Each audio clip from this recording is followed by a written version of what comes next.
David Seven, a.k.a. Diz, and this is The Force Always. Welcome to the show. This is a weekly program, can you believe it? Anyway, let's get on with the Star Wars news. This time around, we have some great news. The book of Boba Fett is coming out, and we've got Empire magazine with a couple of great covers, especially the Tatooine sort of sunset looking one. That's a fantastic one. So you can check those out. I think they're either available now or coming very soon into your country. So check those out. To more news, which is a little bit old at the moment, but Rogue Squadron, the movie by Patty Jenkins that's yet to be made or even written, I think, has been delayed. There's no real official reason as yet, but it has been delayed. There's been speculation that Kathleen Kennedy and Patty Jenkins could be at odds with the story. It could be that. It could be that the COVID situation in the world has pushed things back further. We don't know what it is, but anyway, it has been delayed. Rogue Squadron, but a little bit of bad news there. But anyway, let's just hope it comes sooner than later, because that's definitely a project I'm looking greatly forward to, especially with the vision that I've seen so far with Patty Jenkins, which I love, and the idea of the story so far that has been sort of the feel of it, almost the Top Gun sort of feel. And Patty Jenkins herself has history in her family with fighter pilots, I think it is, or aeroplane pilots, and was just in tie in the story of her life as well as Star Wars. Anyway, to more news. Funko Pop ready for Christmas. Can you believe it? Baby Yoda is getting pushed hard again for Funko Pop sort of ideas. Here's some Christmas ideas. If you haven't got any ideas yet, here's some Christmas ideas for the Baby Yoda, which came from The Mandalorian. You may see in the book of Boba Fett, I don't know. But this is some Christmas ideas. If it's not Christmas, buy it for yourself. It's up to you. Anyway, that is the Star Wars news for this time around. Let's get into views. Views is my story idea where I talk about Star Wars in a story-like manner, coming from myself, what I would like to see. Personally, let's talk about Rogue Squadron. It has been told, has been said, not officiated completely, but it's a trilogy. I think the trilogy of this story would be a bit of a stretch. You can make a trilogy of any particular story, but I think the best way to tell this story, from what I can understand, what Patty Jenkins is getting at, sort of like a heroic group of pilots, or maybe a pilot, sort of, across the galaxy. I think that can be told in one story. A standalone film would be really good in this manner. I think if it's going to be a sort of Top Gun, sort of heroic sort of type feel of a film, that can't be really repeated without being a little bit sort of repetitive in the second installment and the third installment. To have that stretched over three would be a bit of a long way in telling a story more excitingly in one. I think Rogue Squadron should be a one movie. I think the way Star Wars is going at the moment, Lucasfilm, Disney with Star Wars, concentrating on one at a time is the better way to do things. Getting the job done, as well as it pleases the fans, it pleases their film base, movie base, and progression. Rogue Squadron should be one story. It should be, personally, from what I understand, and what it should be, is a Top Gun feeling film. What I mean by that is that a pilot or pilots, more like I personally would say pilot. If it's my story idea, which this segment is, I would have a pilot, having a great loss at the start of the film in such a way that the audience is captivated by this loss. Again, I'll reference Rocky IV, Rocky IV, at the start of that film, when Rocky lost his friend Apollo Creed, you felt that. And it carried you to the end of the film. If in Rogue Squadron you would have that type of loss in a different sort of way, without, creating the story of Rocky IV as a Star Wars film, and then in the pursuit, in heroic adventure, and having a resolve that would be a great film. But it would have to be told with a simple but a very psychological way of telling the story. That's in my mind. That's my story idea this time around. I think Rogue Squadron should be a one-off film. It should be a really emotional loss, pursuit, and conclusion type of film. That's in my mind. And I think Patty Jenkins could deliver that. She's got the goods.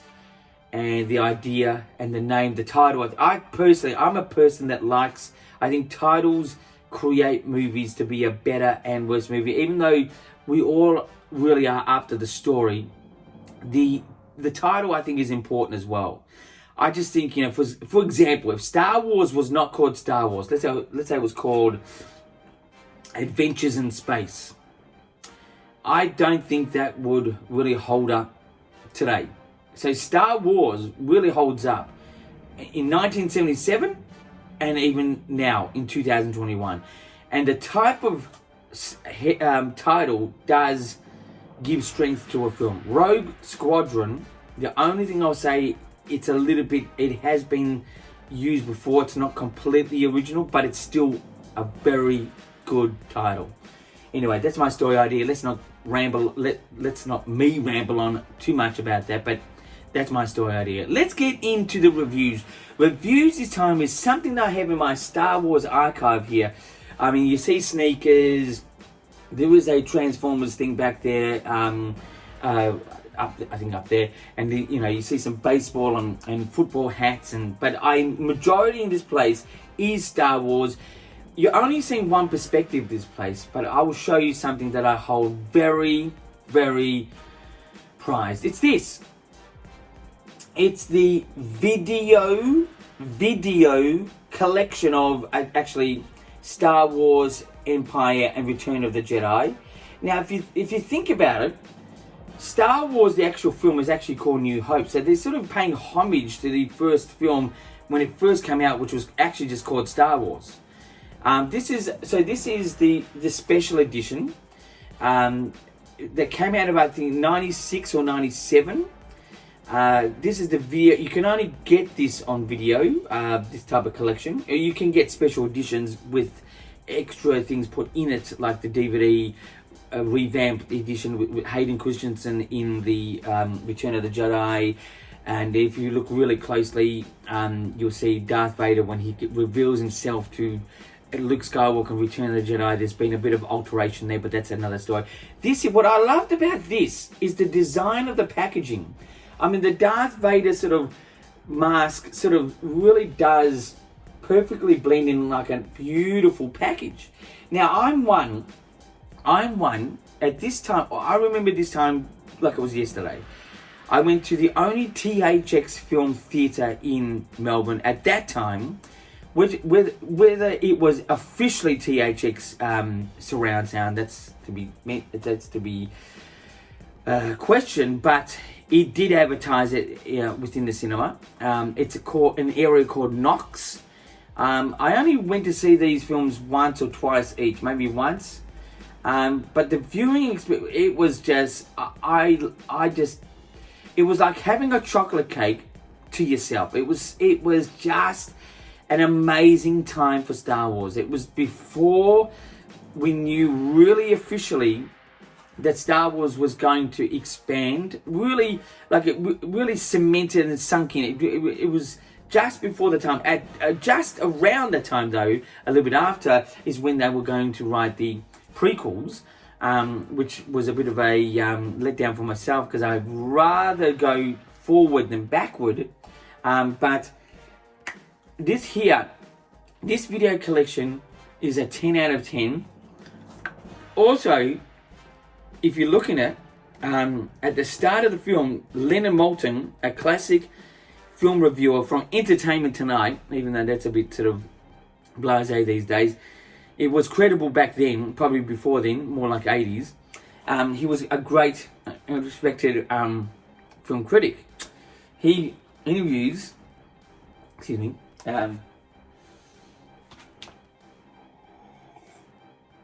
my David Letterman mug, he interviews George Lucas at that time, with just,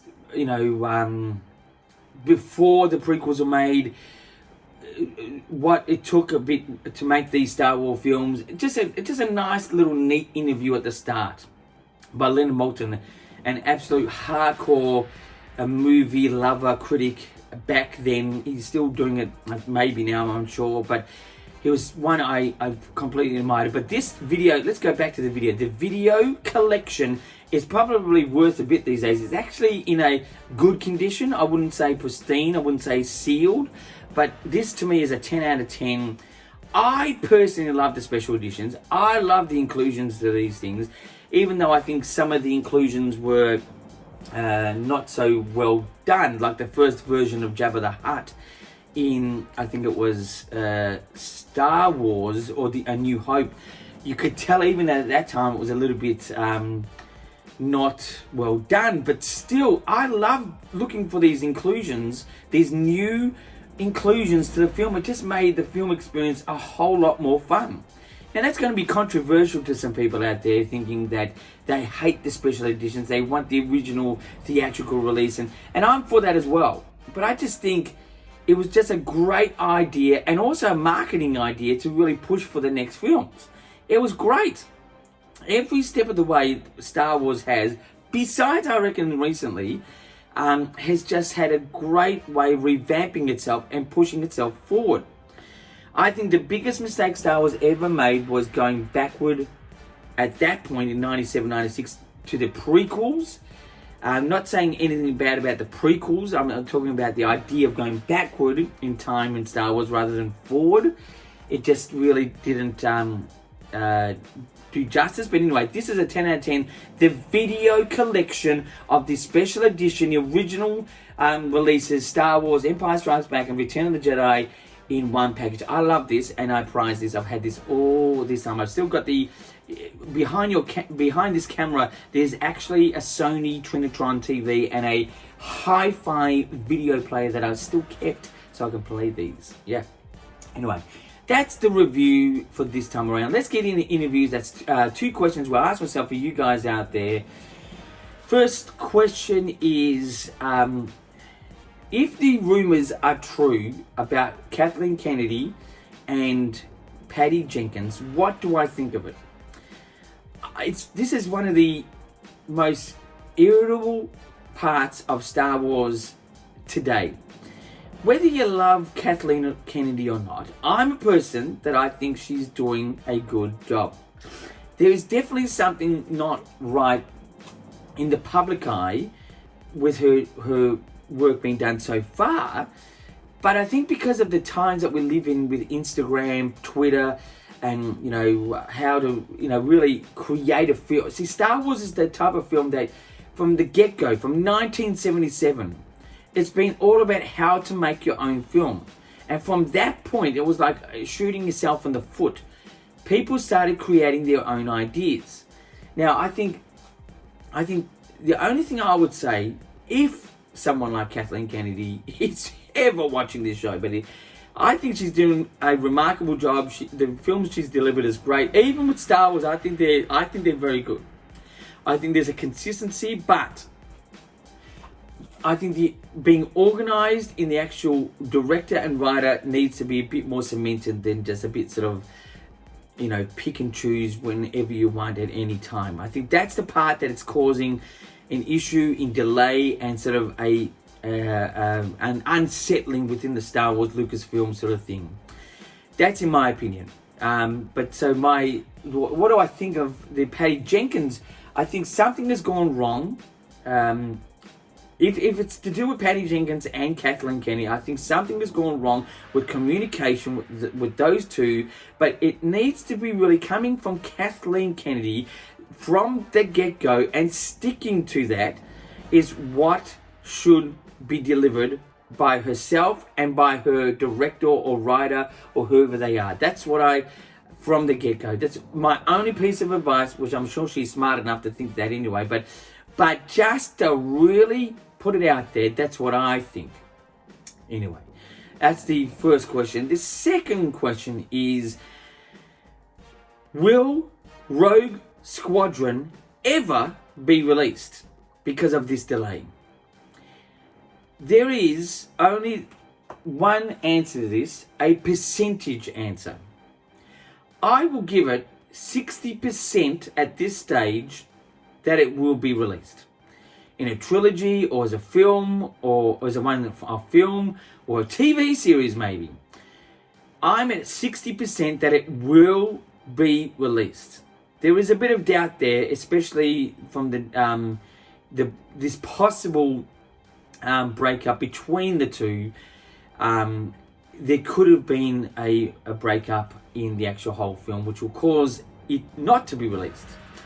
But that's 40%. I think 60% it will be released. Probably more like 2 years after the actual release date. Possibly. That's what I think. But in my mind, the most important release date at the moment, year really, is technically, is 2027. That is the year that Disney, Lucasfilm, or whoever owns it at that time, should make Star Wars the biggest significance, with being the 50th anniversary. And if you do release episode 10, because we've done 9 episodes now, 9 episodes, episode 10 in the 50th anniversary, which is 2027, that would be a real iconic, neat, beautiful thing to do. Anyway, that was an extended question to the question anyway. But anyway, that's my two questions this time around. You can contact me via Instagram, which is down there, or Twitter, or even YouTube message. Do whatever you like to get back to me with a comment or question, whatever you want. But until next time, my friends, keep rocking.